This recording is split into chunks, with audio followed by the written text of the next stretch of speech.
Hi, everybody. Long time no see. Yeah, I've been extremely busy and traveling a lot in the last few weeks. But anyway, I'm here again.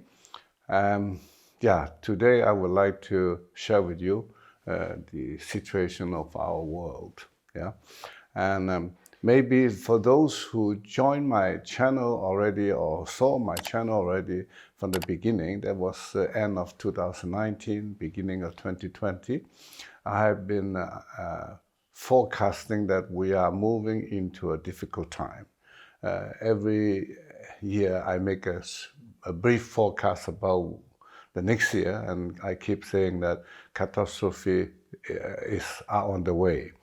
And I don't want to have those catastrophes, but we have to be realistic. And also because when I believe if we know the truth, what is going on in the world, we will have much bigger chance to stop all this catastrophe. So since I warned of the catastrophe at war, well, we have first this catastrophe of Corona, 2020, and then we have the catastrophe of Russia invaded Ukraine, 2022, and now 2023, we have Hamas, the terrorist organization Hamas, invaded Israel and killing hell a lot of people and taking hostages and so on. So the world is really everything else but not peaceful. And you know that our channel has always been focusing on, the role of Chinese Communist Party, because they have the ambition, believe me, they have the ambition to control the world. So all big catastrophe that happened in the world, big conflicts or wars, they are involved. So in order to understand our world, we have to look at the world as a kind of a chess game, a chess game. And there's a hidden hand moving, some of the chess according to a certain secret master plan. And this master plan actually is not that secret, because I keep telling you that from the very beginning, since the founding of the Chinese Communist Party, first they claimed they wanted to have a world revolution to liberate the humankind in the whole world, right? So that was an expression at that time for their ambition to be the boss of the world. And because that way to tell the world was not very convincing, it was not successful. So they stopped that. And nowadays they talk about a new world order. And I tell you, this so-called a new world order means nothing else as the same thing they said in the 50s for the world revolution, meaning to make the whole world communistic, to make the whole world be ruled by Communist Party, and particularly ruled by Chinese Communist Party. And in this sense, I'm sorry to say that they have made progress, because their control inserted in the world today is much bigger than for 50 years ago or 60 years ago and so on. So much, much bigger. And now, we in the West, we always worry a lot about Russia. Of course, there's good reason to worry about that. And if you look at the Ukraine war, of course, Russia was the aggressor. I mean, they invaded. I mean, it was basically peaceful, and then suddenly they claim such reason because there are Nazis in Ukraine, because the Russian people in Ukraine were persecuted, so that's why they launched this special military action. I don't need to say more. I mean, you guys or agree that Russia invaded Ukraine, and thereby breaching the promise Putin personally signed an agreement, I think in Helsinki, agreeing that the border between Ukraine and Russia is valid. Yeah, and now suddenly it's no longer valid. So, and here I want to point out, yeah, yes, Russia is the invader, but what is China's role? Or what is more correct to say, the Chinese Communist Party role in this conflict?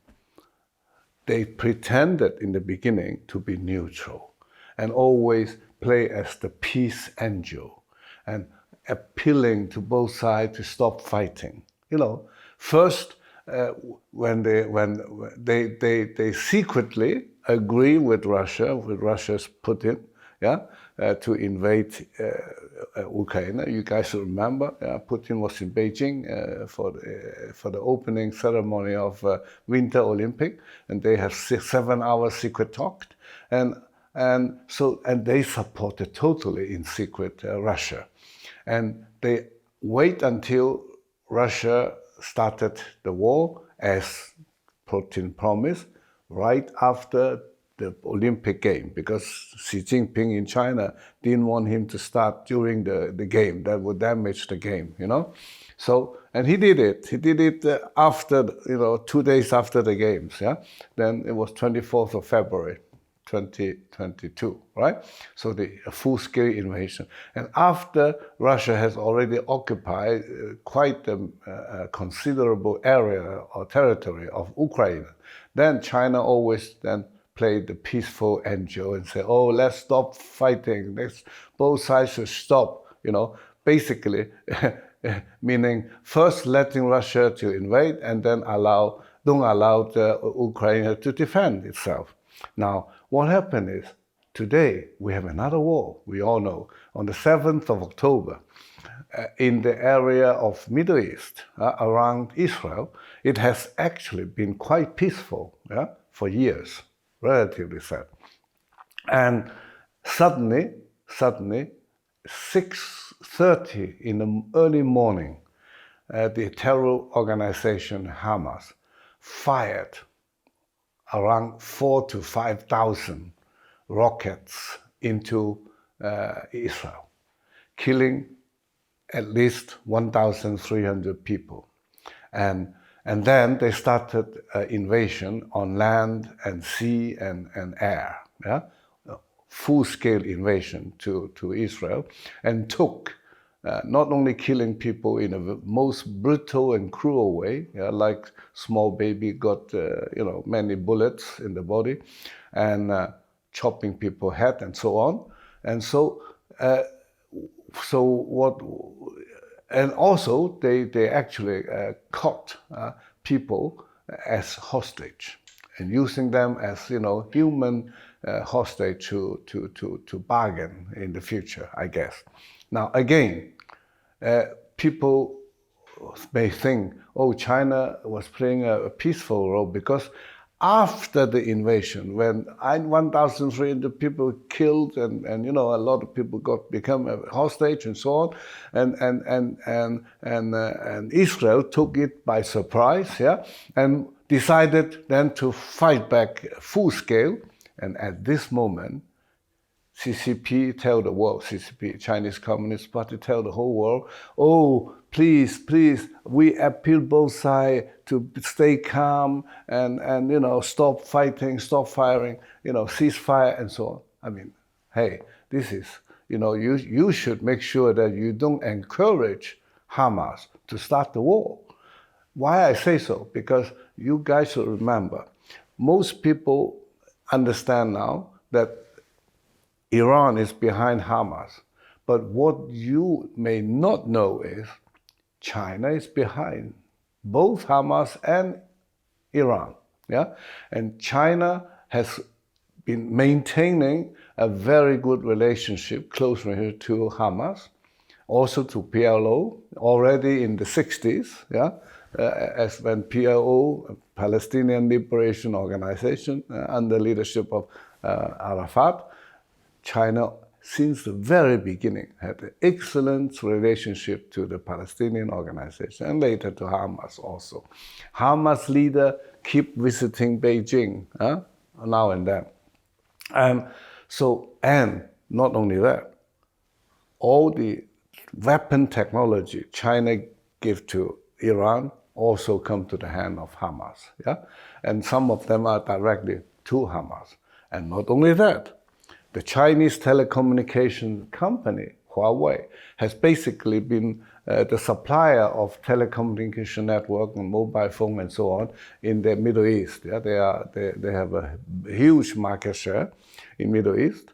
And all Hamas fighter and leaders, they have got all the technology they need to make sure that their telecommunication be kept secret against the Israel, I think Mossad, the Israel intelligence agency. So that this time, this is one of the main reasons why Israel took by surprise, because they were not expecting that through the support of Huawei in China, Hamas people could keep their communication very secret and highly encrypted. Yeah. So this is you should understand, in both war, CCP in China is deeply involved, and for a long time they have been planning in their strategy. So, and why they do it? Well, you see, my opinion is, we have to look at the world as one chess game, as I said. So China, Xi Jinping, want to take Taiwan, but now he understands, if he only take Taiwan, if Taiwan area is the only battlefield, then that means they will have to face the full power of America, the full power of European Union, and Japan, and Australia, and so on, right? And they know they have no chance. So the strategy is to scatter their power, to put fire in Ukraine, in Israel. That means in Europe and in Middle East. So maybe also a third one, who knows? Maybe North Korea will start shooting a rocket into South Korea. So when the war was burning many places, that see the Chinese Communist Party as an advantage for them to take Taiwan. And Taiwan is very important for them because militarily, if they control Taiwan, they have much better access to Pacific. And politically, Taiwan is the best functioning democracy in Asia, or one of the best, and they don't want that. They don't want Chinese people to raise the question why in Taiwan people enjoy democracy, enjoy freedom and freedom of speech, and so on and so on. Yeah. So sometime we may have difficulty to believe that they may start a war, but I tell you, don't think like that. And sometimes people think, well, China has a lot of domestic problems. How do they, why should they fight the war? Well, sometimes for a dictator, it's exactly the reason why they start a war. Because when they have internal problems, for example, the power game in China is very severe, and in order to strengthen Xi Jinping's position in China, one way is to start a war, because in wartime you never change your president, right? So and also this is a very efficient way to suppress your opponents. And we know that recently the former second man of China, Li Keqiang, he died suddenly in the age of 68, officially because of heart attack, but nobody believed that. So there is a widespread suspicions that Xi Jinping is behind his death. Yeah. So well, this is like a kind of internal fight in the mafia gang, right? So, and that actually means the risk of a war is even bigger. So anyway, what I'm telling you is CCP is putting fire everywhere in the world, yeah, and to distract American-led Western power, and so that actually the risk of a war in Taiwan has become bigger, and that war, I guarantee you that America will not just stand there and watch. So they will join it. And they will join it publicly directly, and that will be an even bigger war than the war in Israel and Ukraine. So that's why I'm just telling you that we are coming closer and closer to the Third World War situation. But if more people understand who is playing the evil role, yeah, who is the axis of the evils, then we will probably have a better chance to stop the world moving to a Third World War. Thank you for today. Bye-bye.